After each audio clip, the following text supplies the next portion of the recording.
Okay, we're live. Letting everybody come in. As you come in, if you could put in the chat where you are hailing from. I always like to start with that because it's really interesting to see. Nalini, Katie, how are you? Good. Yeah. Looks very chill, very professional. It's gonna be great. You know what? It's gonna be awesome. I will, as always, fangirl for everybody. Okay, we got Miami, Brooklyn, Orlando, DC, big ups, Rhode Island, Omaha. Okay, welcome everyone. Nebraska, Sacramento, ooh, Ontario, Australia. Hey, Amber. Okay, Laurel, Maryland, Brooklyn, Northern Ireland. So great. A New Yorker in Toronto. Sounds like a novel title. Yeah, it is actually. That'd be good. Katie could write that one. Taking notes. Okay, Arizona. Oh, this is really cool.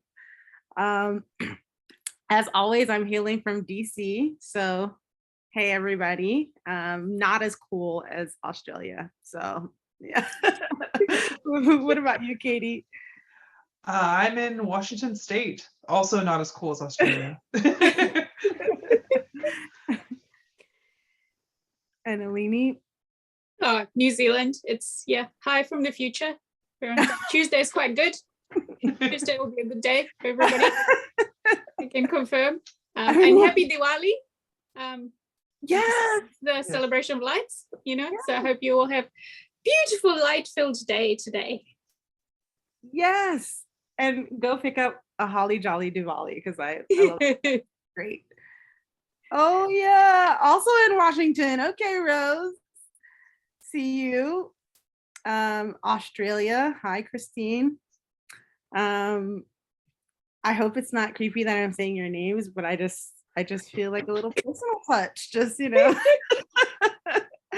adds to the enjoyment. Okay, I'll give people like maybe one more minute because people are still finding their way here. Oregon. Okay. I've always wanted to visit Oregon. It's one of the states I haven't been to. Me too. It's an interesting state because like Portland is its own unique culture and everywhere else in Oregon is completely different. Completely different. I imagine. Oh man. New York, Michigan, it's very green, and that is totally right. Look at you being on point. Yes, the coast of Oregon is gorgeous. See, that's the landscapes. I just love the landscapes that I've seen. So, all right. I think that we've got most of the people who were initially like at the gates waiting to get in. So I'm gonna go ahead and get the party started because I know we want to hear from our amazing authors today. So hi everybody, my name is Destinee. I work at East City Bookshop in Washington, DC, woman owned very proudly. And I am so happy to welcome you today. And I hope that you are ready to have a wonderful time. Just a few notes. If you have questions for our authors, go ahead and put those in the Q&A, and any comments, agreement, just things that you're thinking, you can put that in the chat. As far as questions, I always tell you, I too want to know what is going to happen in the next book, in the next Side Changeling book, in the next Dark Olympus book, but let's try to ask some questions that they can actually answer for us. So just think about that when you're asking your questions. And I think that we'll have a great conversation. Also, we have book plates from both authors. So as you order your books, well, everybody coming in today had to have get a copy of Archangel's Resurrection. So your copy will have a book plate in it. And if you order a copy of Katie's book, it will also have a book plate in it. So go ahead and hit that purchase button if you want to get a book with a book plate in it. And I think that is it. So again, Q&A box for questions, and then the chat for all your other comments. And let's get the party started. So Katee Robert is a New York Times and USA Today best-selling author of contemporary romance and romantic suspense. Entertainment Weekly calls her writing unspeakably hot. And while Entertainment Weekly does not know who I am, I completely agree. I feel like when I read Wicked Beauty, I was sweating a little. Her books have sold over 1 million copies. She lives in the Pacific Northwest with her husband, children, a cat who thinks he's a dog, and 2 Great Danes who think they're lap dogs. Huge round of applause for Katee Robert. And Nalini Singh is the New York Times and internationally best-selling author of the Psy Changeling and Guild Hunter Paranormal series, as well as the Rock Kiss Contemporary series. Her books have been translated into more than 20 languages. Singh was born in Fiji and raised in New Zealand, and her extensive travel around the world has informed and inspired the writing of her novels. She lives in New Zealand. Today, we're celebrating the launch of the 15th book in the Guild Hunter series, Archangel's Resurrection. Yay! Huge round of applause. Okay, congratulations on this book, Nalini. Yay, Nalini, love you from Jocelyn. Thank you. I'm so excited for this book to be out. Yay! Okay, we're so honored to celebrate with you. I just have to ask. I know every book is unique. So what is special about this book to you? This book is actually structured very differently because it is about, so I write about immortals in this series. So obviously people are old, we're talking hundreds of years old or thousands of years old. In the case of Alexander and Zanaya, it's a case of millennia of age, like their history is enormous. It spans so much time. And so the whole structure of this book and how I was going to put it together was a question right from the start. Like I knew the story, but it's like, how do I tell the story that spans such a massive amount of time? And at the same time, I didn't want to, there's so much I could tell about them, but I wanted to tell like a really emotional, deep story, just focusing on the key moments. So yeah, the real difference is the span of time, because if you look at Elena and Raphael, it's they are a young couple in angelic terms. We always hear Raphael referred to as the young archangel, and when you read this book, then you realize exactly how young he is to the others. And so that's the big difference. It's like we're talking about 2 sort of Goliaths. That's part of the problem with their love story. It's not one is like a human or weaker, that sort of power struggle. Their power struggle is they're equally, they're just like boom, that's the problem. And that's the issue between them. So that was really interesting to write, and frustrating also, because it's like, oh, I'm just as stubborn as you are. Great. Katee, yeah, what did you think in reading it?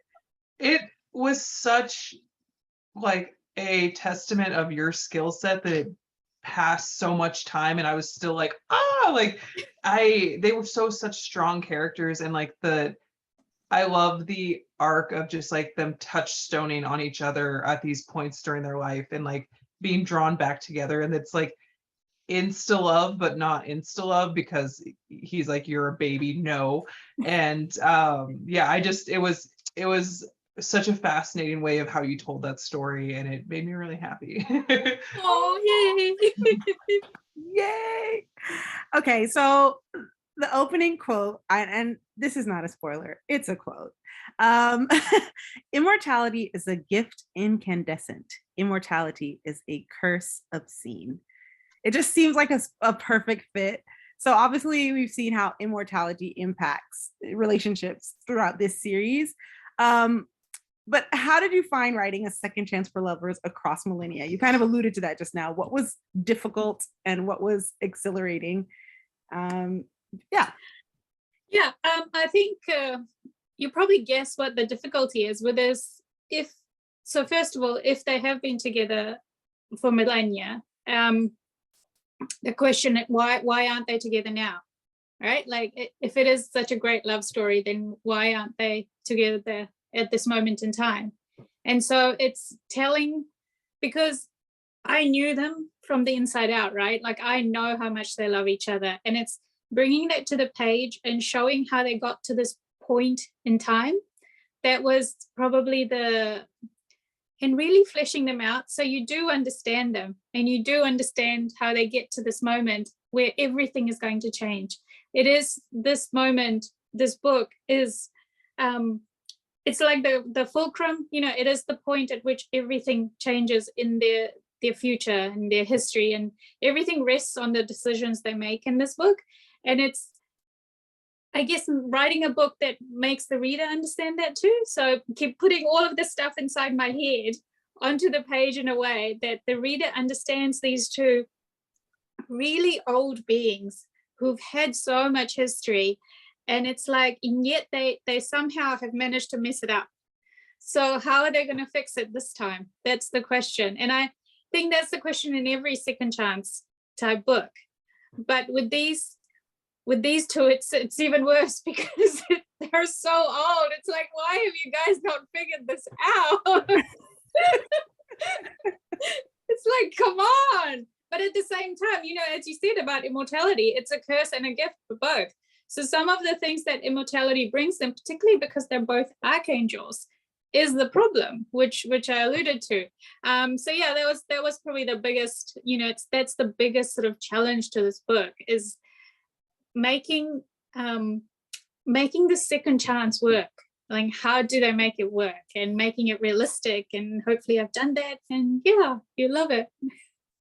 Well, in the way that you have archangels, that like when they get really old, like that weight of time is so great, because it like magnifies the fractures in their relationship. And so yeah, I could see how that would be such a challenge to be like, okay, like it makes so much sense why it didn't work before, even though they love each other very much, to like have to bring that full circle and be like, no, but it's going to work this time, it's going to be okay. yeah it's like almost taking them back to the first moment of falling in love and who they were, because in a sense they're so old, they've forgotten a lot of who they were. They've forgotten that joy. And not to be spoilery, but there's something that that's mentioned about Elena and Raphael's relationship and how it contrasts to theirs. And so I'm trying to sort of talk around it so as not to give it away, but it kind of confronts them with who they once were and what they've become. And so actually this is why I love writing the series, is that concept of immortality and what it does to people. Because from the start, I didn't want to write just humans who lived a long time. I wanted to write like another species, that because that much time is going to change you, and it's going to make you think in a completely different way. And so being inside the head of these beings that are basically like, oh yeah, I'm mad at you, I'm not going to talk to you for 200 years, that's fine. It's like an empire might fall in that time, but I'm still mad at you. So it's fascinating. It can be frustrating, because you think you have so much knowledge, you have so much history, how can you still have these vulnerabilities? But that's again the at the heart of the series, is that they are immortals, but they're still driven by these passions, and they can still make stupid mistakes, and they can still do grand gestures. And so in a sense they're very human in their heart, but the weight of immortality is crushing them and trying to turn them into something else. So yeah, it's a really cool what do you call it, different forces crushing them together. Yeah, what you just said about just because they're immortal doesn't mean that they remember everything. And it's like, oh yeah, because like Kalyan half the time was like, wait, what happened? Give me a second, stop talking, because I really don't remember. That was like 1,000 years ago. So like, it doesn't mean that they're infallible. And it's weird, because to me, I would associate immortality with being a deity, right? Like, and so that automatically perfection is kind of like interwoven there. So I think that's an interesting thing to play with for sure. For both of you, I wonder, in reading your books, both like the Guild Hunter, Dark Olympus, Court of the Vampire Queen, just how do you balance like creativity and existing lore? Maybe not so much with archangels, but like with vampires, there's lore around how they operate, right? But then it's your story, so you get to be creative with it. So I wonder, is that a tension at all for you, or is that just not really there? Do you want to take this one, Katie, first? Sure. I really like to magpie things. And so like in the like early to mid aughts, like I was inhaling every vampire thing I could get my hands on just because it was so popular, like Jean Frost and I mean Laurel K. Hamilton's still going with Anita Blake, and just like all those stories, because they all have kind of different takes on vampire lore. And so with the Court of the Vampire Queen, I kind of just took the bits I wanted and left the rest. And then I was like, well, it would be really great if like, you know, if their bites were explosive, essentially. And so just kind of taking those things of like what would happen if we followed that to the conclusion. My biggest thing is, once I create the rules, of sticking to the rules that I've created, but I definitely wanted to take the parts of vampirism that I liked and just kind of leave the rest, because everybody kind of has their own take on it, which I deeply appreciate, because it makes it continually like evergreen to a degree, because it's familiar and yet you're learning something new about that author's version of what vampires might be. Like in the Archangel series or the Guild Hunter series, sorry. And so yeah, that was kind of it, is like I want them to be like the sexy, like powerful magic hunters, but also, you know, they're not infallible by any means. And like, what does that look like when they get thrown a curveball in the form of my heroine? Absolutely.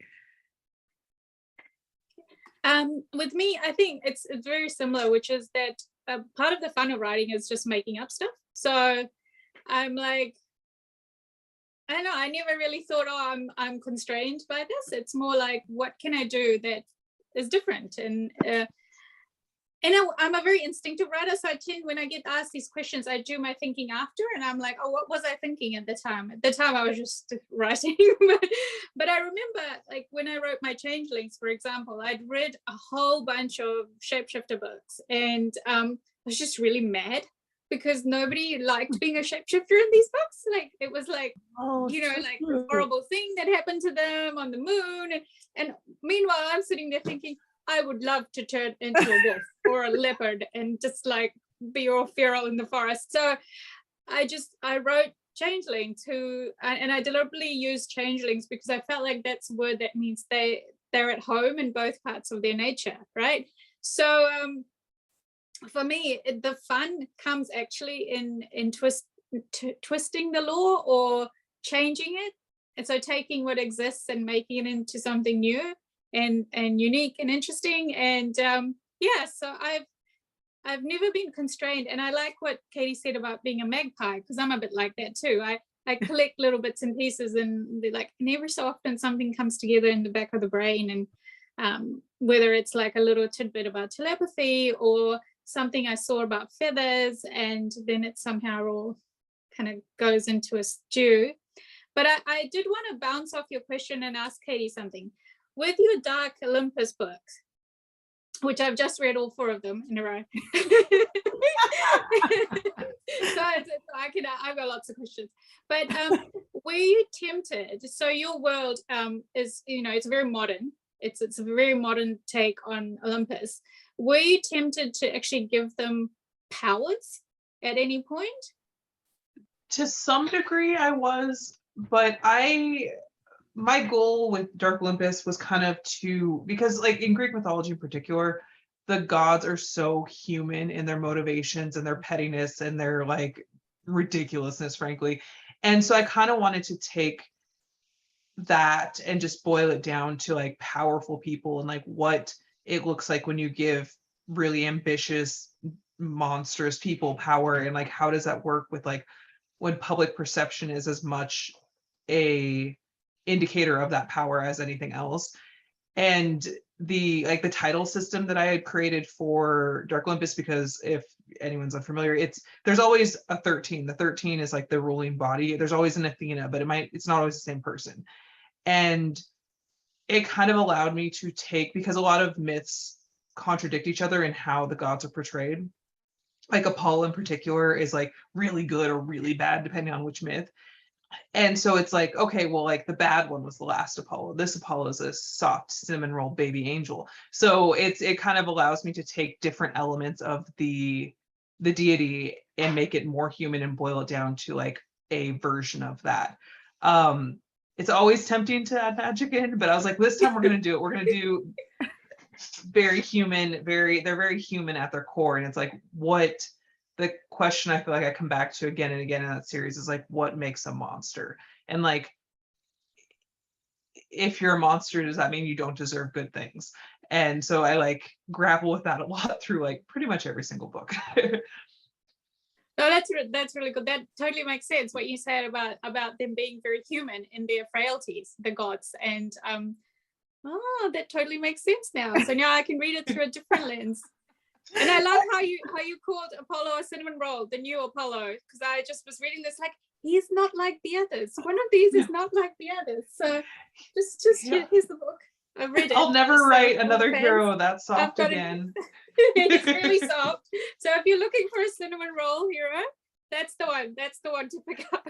Yeah. Oh my gosh. You know what? I've had that on my iPad, and I'm just like, I can't yet. I have to sit down and read. So now you got the Nalini seal of approval. Katie, you are like gonna go have a meltdown after this. It's cool. I'm cool. I'm professional. It's great. Like, yes. And also, please, at any time, authors, feel free to just, cut me off, jump in there. I will have questions for you to eternity. So, obviously, I wish I were immortal. Okay, how do you decide what sex and intimacy is right for a couple, whatever couple you're writing? Because, I mean, for obvious reasons, like sometimes I'm reading a book and I'm like, whoa, this is like, okay, all the sensuality, explosive. Sometimes it's like a softer touch. So I just wonder how you decide that. Do you just feel it? I think for me, it really comes from the characters. So it really, really depends who the characters are. So obviously, big spoiler alert for the previous book, okay? So Light doesn't have like a love scene.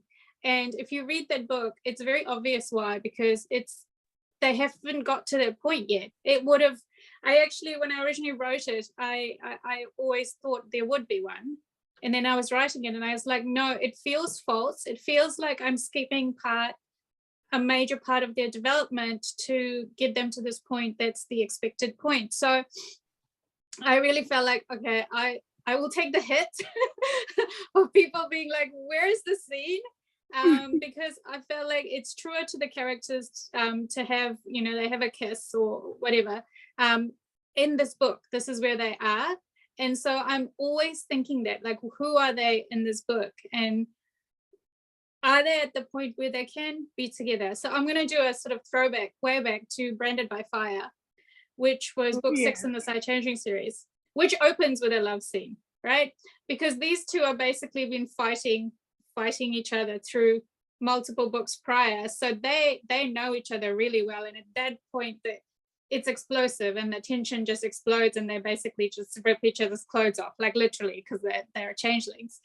And so it felt real, like to start that book that way, it felt very real to the characters. And in the same way as in this book, again, this is a different love story because they have been together for so many years. They know each other inside out. They know how to do everything to drive each other crazy. But at the same time, there's so much tenderness as well because they have got that love that's for them. It's the sex is great, but it's not about the sex. It's like how do we fix the rest of it? Because yeah, the sex is awesome. It's awesome. Love story. It's awesome. Yeah, the sex is the easy part for them. It's everything else that they have to deal with. Right. I tend to write at like one heat level, and it's just what that heat level looks like for that particular relationship. Radiant Sin is probably the softest. I was really worried about that one because it's like a quote unquote slow burn. It's a Katie Roberts slow burn in that they don't sleep together until like 50%, so 10%.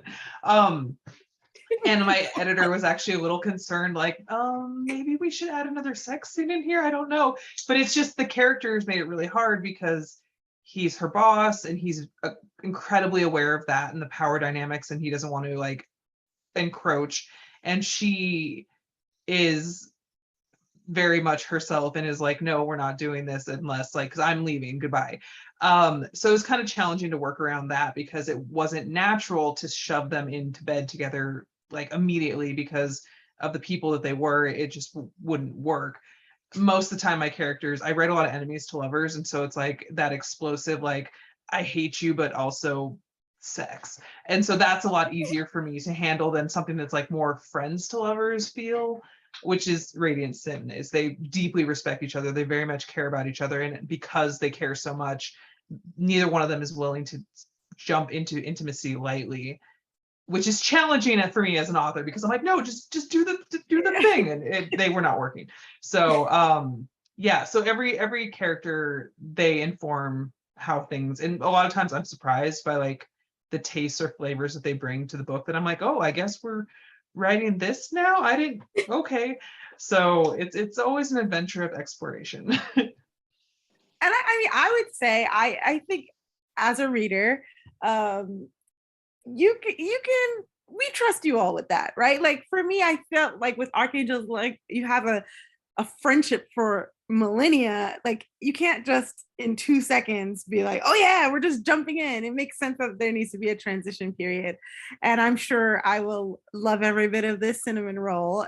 So I'm ready to jump in. While I wish I were immortal, I know the audience knows that I am not, and is like, girl, you better tone it down with your questions. We have questions, but I do want to ask you all this, which is, if you had to be in the Guild Hunter universe, a mortal, a vampire, or an angel, what would you be and why? Ooh. Oh. I'll be an angel. I want to fly. That's it. I want to fly. Fly through New York skyscrapers. Yeah.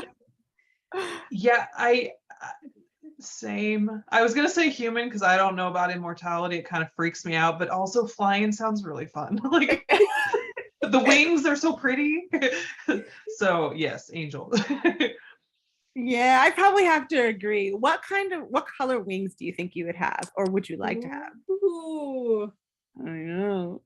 I will start off and say I would like something kind of tropical here, so like Mahia's wings sound pretty. Oh.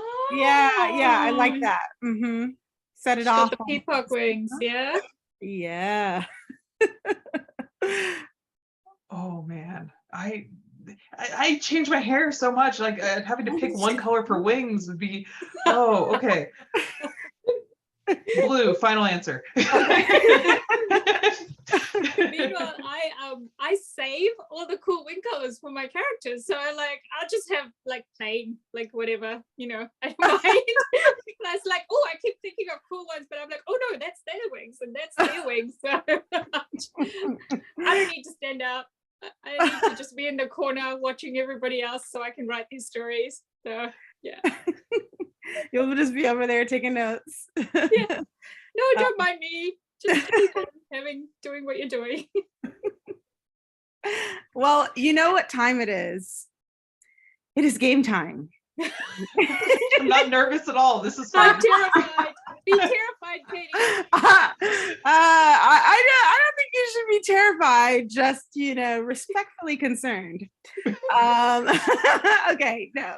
So how this is going to work, party people, is I am going to just provide them with a situation, and they have to decide what character most likely, I think from the Guild Hunter series or from any of their written series, I will be open that they would choose to accompany them in this situation. Okay. All right, first situation you're in.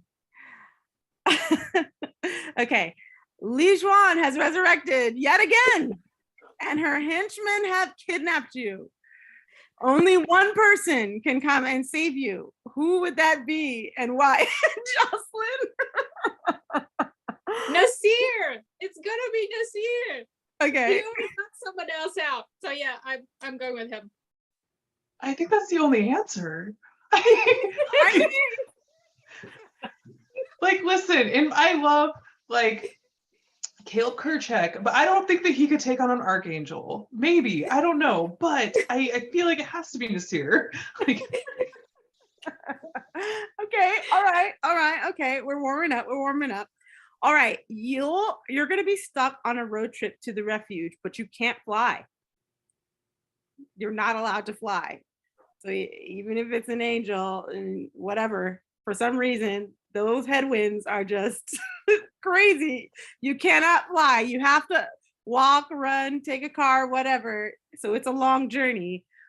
Who are you going to go with? You can pick up to 2 people. I'll let Katie do this one first. oh no. Okay. Okay, so I'm gonna selfishly choose my own characters just because I would really like to hang out with them indefinitely. I would like to go with Hermes and Dionysus just because I wouldn't have to talk. I just listen to them talk and it'd be hilarious. And the time would pass so quickly. They'd also probably bring really good snacks, which I appreciate on a road trip. I like that. Yeah, that's a good one.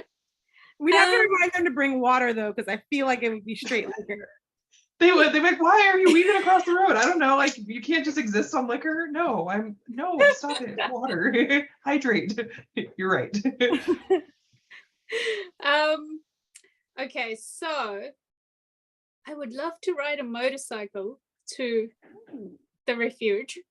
So it would have to be one of the motorcycle riders. I think Vivek. Oh. Or wait, he's not on the motorcycle yet. This is difficult. Holly. I would take Holly. She would be a hoot. We would just leave all the guys behind. And I think one of the other ladies, who would I take? Someone. Well, see, Holly's not the nurturing type, so we need someone with us to have snacks. Or maybe I take Ashwini. Just we'll go all crazy. Just go crazy together, all of us. Yeah. I'll be the nurturing one. The chat agrees with you. They are all about Ashwini. They're here for that. Yeah. I think that would be fun. I think I actually need to put those two together. That's a good idea. I need to write a story with those two. I think they would get along like a house on fire. I like that for them. I'd probably choose Genevieve just because I feel like that Cajun accent, I could listen to it the entire time. I'd be like, tell me a story. And he would just tell me the story, sugar. And I'm like, yes, we could do that. Yeah. I think I would go with him, and he also has a motorcycle, so That's true. He also has a motorcycle. Yeah, my thoughts. But hunger wise, that might be an issue. So I tend to agree with Katie in that way. Yeah, we have to figure that one out. Speaking of hunger, what a prediction here. You have to join a cooking competition on TV, and you have to bring along a character with you. Who do you pick? Oh.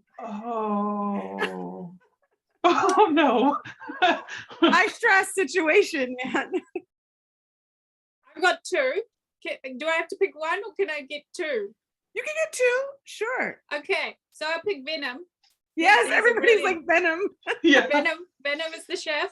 And I would pick Tamsin from the Changing series, who is also a cook. We would win for sure. You would win. Yes, absolutely. For sure. Oh, Tamsin's so good. That's such a good one. That's a really, I picked memory, dibs on memory, because she was up there in the bunker learning some stuff on the. She was.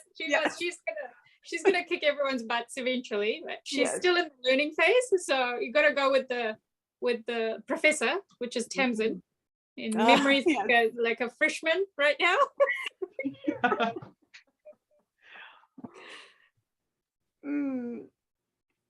Wow. Yeah, Tamsin's, that's a good one. Yeah, you can't. That's fine. How do you beat that?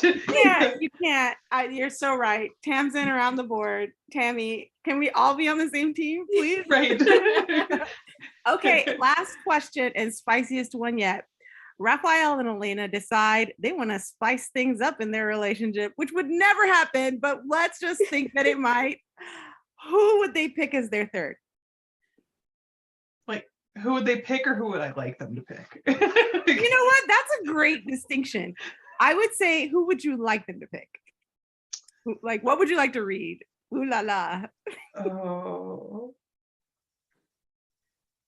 I've never answered this question, Destinee. I'm closing my eyes against it. Oh my gosh. Bluebell. Oh no, there's too much baggage. Oh. I see a lot of me's in there in the chat. People saying me. I don't think I would survive it. I don't think that's not a thing that I would live through. So no, not me. I feel like the Dimitri vibe. Okay. Dimitri's good. Dimitri's, that's a good one. Yeah. I think that's good. I think that he can manage the situation. Yeah, he would hold his own. He wouldn't get overpowered. Like, yes. Yeah. I'm like stretching away. I can't. No. He's like, no. Dimitri freaked out when Elena kissed him. Yeah, but this is fanfic. This is the rules of canon don't hold for fanfic. Exactly. We're getting also, he now has his boo thing in his life, which is like tempered him out a little bit, you know, so he's less unsteady, maybe. I think maybe. He's only a little bit steady now. He's not full out steady, you know. Well, I will not further torture you. You have survived Who Have You Got game of deciding which characters you would have in each situation. And I have scandalized Nalini forever. Oh, that was so hard. Like, how do you pick? I'm like, can I have them all? Like. Okay, let's take some time to get to some audience questions. All right, from Rose, do you have an idea, Nalini, of how many more books will be in the Guild Hunter series? Do you ever think you will give it a soft reset like you did with Side Changeling? I'll answer the second part first. I don't think I would do a reset because there's a particular point I want to take the series, and then I think it's going to be horrifying for me, I'll be honest, to stop. But I think there's a point at which you can take the characters that I want the characters to go, that I think will leave them in a place where it's a really good ending for the series, as opposed to, whereas the Side Changing World is very different because there needed to be a completely different arc to take care of all the things that happened in the first one. With Guild Hunter, I always saw it as one arc. We've had a few extra stories that have popped in along the way because characters kind of just came alive and I had to tell their story, but we're still heading towards that same final point. So yeah, no soft reset. In terms of the number of books, I kind of never know. It just is however long it takes to tell a story. So there's still a few more to go, but I've never thought that it would be as long as the Side Changing series. So that's, but I mean, that's not saying much because Side Changing is what, is it 23? Something like that. And so, it's a lot to catch up to anyway. So, but yeah, no, every so often my editor will be like, oh, you know, when we decide how many books to do the contract for, and we discuss, and I say, oh, let's do this much, and she goes, she never believes me that I'm only going to do this many books, because she's like, okay, then we'll talk in another couple of years. Sure. She's right. So yeah, we are closer to the end now than we are to the middle, I think. So yeah, but nobody panic. I mean, I will announce it far and wide. You'll hear my screams, my tears when it's time to close out the series. But yeah. And I hope I can be strong after that point and not do spin-offs, but you know, I hold that in reserve in case I just can't handle it anymore, being away from them. Oh man, depression, here I come.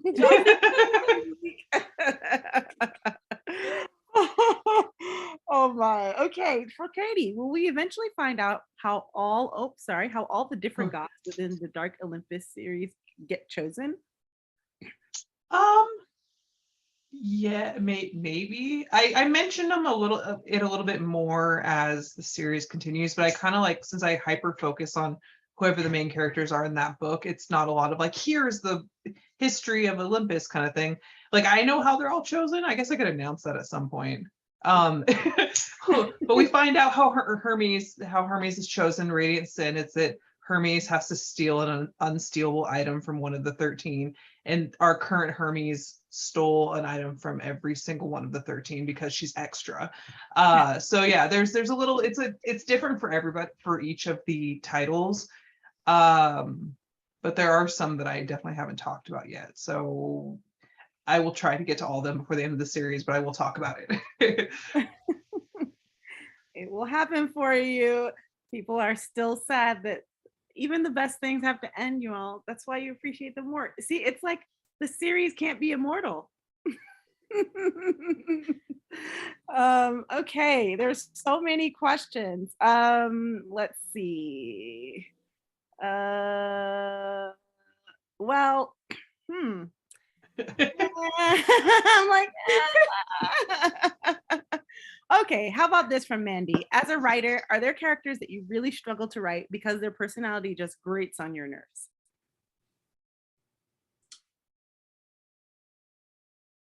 No, because like, even if they're the most annoying character, when I write a character point of view, that character is the hero of their own story, if you know what I mean. Like, I'm in their head and they don't think they're annoying, right? Like, they are who they are. So I guess that's the best way to explain it. I don't know. What do you think, Katie? Yeah, I don't make a habit of writing, like, I write the characters that like I want to write. So like, usually it's not, but I don't know that I would name any of my characters like, that's annoying, I never want to write their point of view. But Yeah. I do get intimidated by certain characters, especially if it's like been anticipated by the readers for quite some time, that it's like, oh, we finally get like this book, and I'm like, oh, I hope I can live up to your expectation. But I can't think about that too much when writing, because it'll mess me up. Because it's I mean, there's couples in your series that people have been like frothy at the mouth for, and you've hit that several times in like all the series. So yeah, I'm a little intimidated for the last couple books of the Dark Olympus series, but we're not there yet. So I'll deal with that when we get there. I think it really only comes up when it's like a villain's point of view. You know, it's not so much annoying, it's more if they're a really nasty villain and it's the evil. But again, they are the hero of their own story. Every villain is the hero of their own story. So when you're that deep into a point of view, it's like, it's not external anymore, it's internal to them. So yeah. That's a great point. Some people still grate on my nerves though, which, you know, you did it right. You did it right. Yes. Nalini, did you always know that from the moment you wrote about Alexander and Zanaya, did you know that you were going to be writing their story? I was very compelled by them. They weren't actually meant to be like a whole book, but the moment she appeared on the page, I was like, okay, well, I guess this is happening. So we went with it, and I'm really glad I did, because Alexander has always been like a big part of the series. So I always wanted to explore his history, and this just fit right in. So in a way, it felt meant to be. And a lot of things with me happen this way, because even though I know where I take my series, I never plot out which books are gonna be where. And so it's like this is the book that needed to be here at this point in time, for the story to progress, because it actually, there's a lot of other information in this book, information about other archangels and sleepers and all kinds of things that is important to the future. So it just worked out. But yeah, no, I knew the moment I actually saw them together, I was like, oh God, she irritates him so much. This will be great. Yeah. Like she says, he's like, oh my God, it's her. And he's still so angry, even though it was ages ago that, you know, that she went to sleep, but she incites. And meanwhile, he's this great statesman. He's the peacemaker. He's the one who's done all this stuff and people really look up to him. Meanwhile, he's all like, when she wakes up. And so I knew that moment, just like I knew the moment when Sienna walked into the room in Slave to Sensation, and Hawk just had this internal rage, because he knew he couldn't accept it, right? Because at that point she's too young, so he's got this thing inside him where he's just like, oh my God, she's an annoying brat, but it's too strong a reaction to. And so then I was like, Nalini, make her older, but I couldn't make her older because she had to be that age for the book. So I was torturing myself along with everybody else for the next 10 books, you know. But the payoff was so good for them. It was so good for them that even though it was torture, like seeing that play out in the background, it was so satisfying when you got to their book and like finally, you know, that aggravation got to be, you know, more adult. Yeah, it's I think sometimes you just, with characters, the chemistry is just off the page and then you just run with it. Yeah. Ooh la la, I love that. Y'all know how I feel about Hawk. Anyway.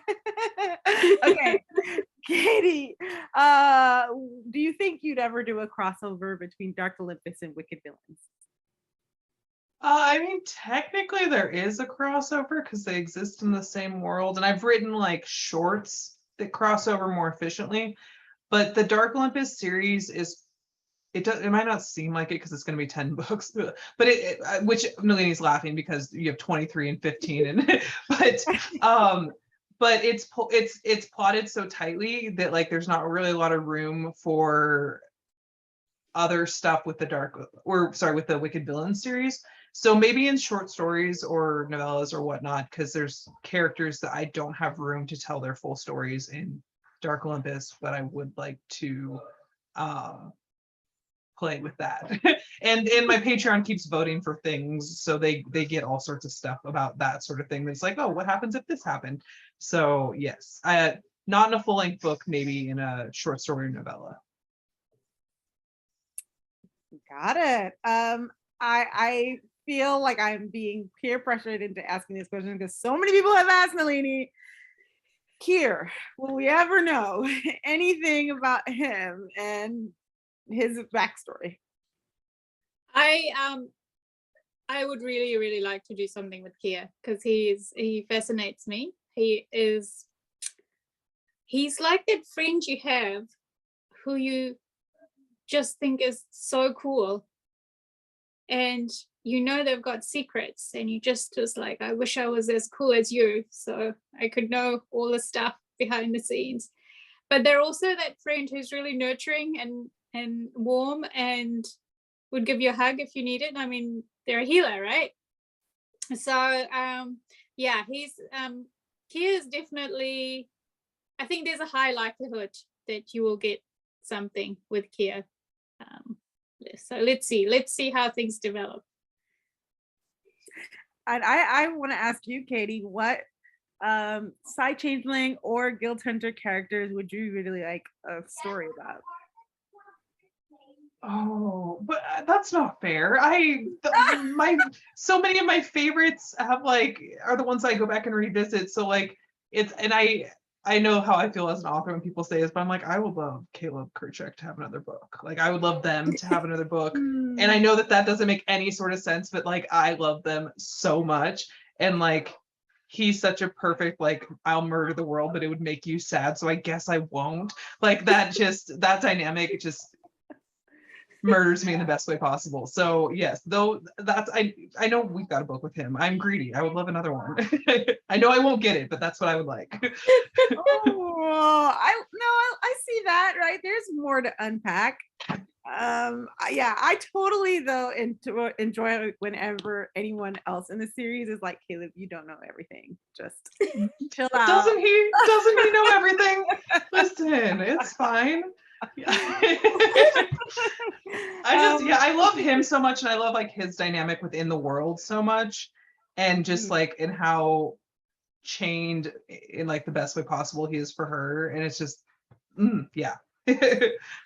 Yes, I'm thinking of it's giving me like a little bit of Electric Idol vibes. Yeah, except he's like so much badder than Eros. Eros could never. Yeah, Eros could never. He thinks he's bad, but he's like, no, it's fine. I'll just love you forever. I'm not gonna murder the world. So good. As writers, are you ever sad when your villains meet their end? Yeah, sometimes, especially if it's a complex villain, you know, it's like I'm not sad about Lijuan, but at the same time, and there's a little bit of this discussion in Archangel's Resurrection. I know who she was, and I'm sad about the person she was who is gone now. So I think if there is a bit of sadness, it means I did my job, you know. That's a villain that's not a one-dimensional caricature of a villain. Yeah. I have a nasty habit of redeeming my villains. They all get books in the end. I mean, not all. Like Zeus, the first Zeus didn't. He's terrible. But yeah, I just, because they're so I really like complex like villains that, like, you know, they're like Nalini said earlier, they're the heroes of their own story. And so then I'm constantly a victim to like, but like, what if they just need the love of the right person? It's fine. Like that'll redeem them in the end. And so I think it kind of keeps me from ever making my villains too bad, because there's always me trying to lasso them back in as the last book and like seducing the readers and being like, I know that they're terrible and you hated them for 9 books, but I think you'll love them in this one. Like, let's try it out together. So yeah, it's, except for Paris. Paris will never get a book. I hate Paris. And yeah, I also hate Paris. Yeah, it's not redeemable. No, absolutely not. And I definitely almost murdered him in the book, and like would have found that very satisfying, but then I decided that I probably don't need to have that high of a body count. So I can't talk about body count, so I'll just be quiet over here. Oh man. Let's see. A question for Nalini and Katie. Do you ever, or have you ever read fanfic of your own work? I know the answer to that, but I'll still ask it. Or fan fiction of other authors' works? Definitely no to mine. I just don't do it. It's standard rule. It's like you just asked that question and it totally weirded me out. So like that's just you asking a question. Like imagine me trying to read something, it's like someone else putting, oh yeah, no.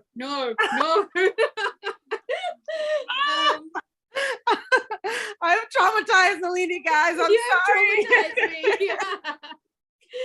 In terms of other authors' works, I think I've never done it for an author, but I might have for like television series or something like that, where I think with authors, because I like their voice so much, I tend to stick to the author's voice, whatever they've written. Like I really like it when they do like the free short stories and stuff.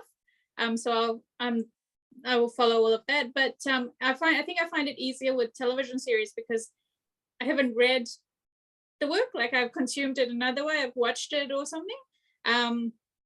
But yeah, in general, I tend to stick more to the media that's produced originally as opposed to the fan fiction. Yeah. How about you, Katie?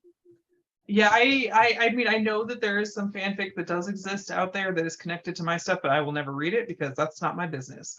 But and for similar reasons, I don't know. I've never sought out fanfic of books, but I will for anime, and I even have written some a little bit here and there, just because it's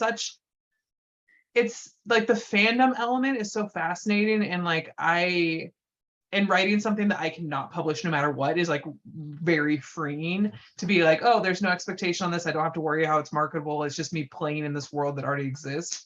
But I really like reading it sometimes because like fanfic authors have such a unique way of like pulling the thing that is like this exact checklist of like, or grocery list of things that I want in a fic. And it's like, thank you. Like I've not watched House of the Dragon or the new Game of Thrones, but I was reading a Fix-It fanfic of Harwin and Rhaenyra, like just haven't read it, haven't watched it, but I was reading the Fix-It fic. So it's just the fandom's such a fascinating thing to me that sometimes I like to dip my fingers in it, of not mine, but like other ones, and just kind of see what kind of content the fans are creating because it's so cool. Well, I obviously, have tons more questions for you, but audience, just type in the chat if you would like our authors to do one more scenario. Say no, everybody, say no. you know better, Nalini. I am the lead one of scenarios. My next villain's gonna be called Destinee. Okay, I promise this one is way more chill. How about that? Don't believe you, but give it to us. Okay. Chill. I promise. It's a promise. I didn't promise last time. Okay, you have to do the Amazing Race show with two of the characters. See, this was more chill. This was more chill. Who do you pick? Can I use any of their powers? The Amazing Race. Okay. Oh, I was answering for the person in the chat. A great question. There's a moratorium on flying, but otherwise you're good. Flying and teleportation you cannot do. Otherwise you're good. Ooh.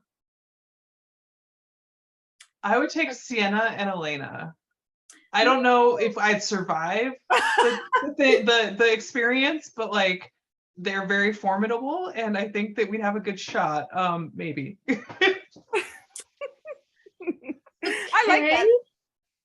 It's a good one. I like it. All right, I'm gonna go for the young ones. I'm gonna take Kit because he's already been roaming around the world, so he's gonna know a lot of things, shortcuts and all that kind of stuff. And I think I'll take Kaya because you didn't say we couldn't swim. So amazing. Nalini's revenge.